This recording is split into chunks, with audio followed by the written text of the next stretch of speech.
Данило, честитки. Македонија е прва во групата 3. Еве твои импресии после 60 минути со Грција. Па навистина тежок надпревар.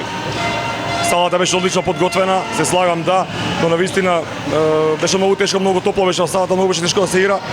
Среќен сум најпрво што не се повреди никој од нашите играчи.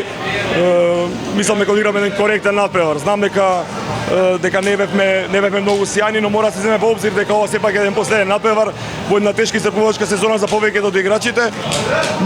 Немам што да им замрам, само им честитам на сето ова што го направивме последните 4 надпревари. Се бројат на крај бодовите и победите, но два надпревари кои што има да ви покажат многу грешки или простор за поправање во наредните надпревари. Сега и Европското првенство доаѓа. Колку може да се подобри играта на Македонија? Сепак тоа ќе зависи од самите играчи, ќе зависи од клубовите во кои настапуваат. Искрено да ви кажам, јас од она што го знам и што го познам во ракометната игра, направив се што е во моје можности, во моје знаење да ги добијам овие надпревари. Верувајте дека ми е тешко да влезам во нека поголема ротација. Играчите самите ќе мора да се потрудат да ја стегнат мојата доверба за да добијат барем каква таква минутажа.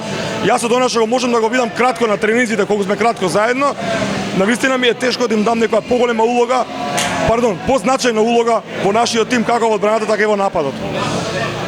Од денес кога видовме Митровски беше одличен, исто така имаше клучни одбрани во Турција, ќе добија ли поголема минутажа или поголема доверба кај вас? Па јас повеќе пати сум кажал дека јас сум бранел и со Борко и со Никуч. За мене они се во овој момент број 1 и број 2. Мислам дека одлично се надополнуваат. Кај мене Борко е секој пат број 1, Никуч имам печаток дека толку е позитивен и толку е добро што кога и да го ставиме во која минута, мислам дека го дава максимумот и прави разлика на самиот надпревар. Уште еднаш честитки, што да очекуваме до јануари? Навистина не знам што ќе очекуваме, но навистина прво треба се направат едни добри подготовки. Ќе мора да се искористи добра ЕХФ неделата која не очекува.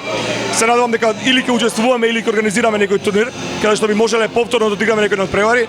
На оваа репрезентација во овој момент, поготово на младите играчи, единствено што им недостасува километража и добра минутажа како во своите клубови, така и во репрезентацијата.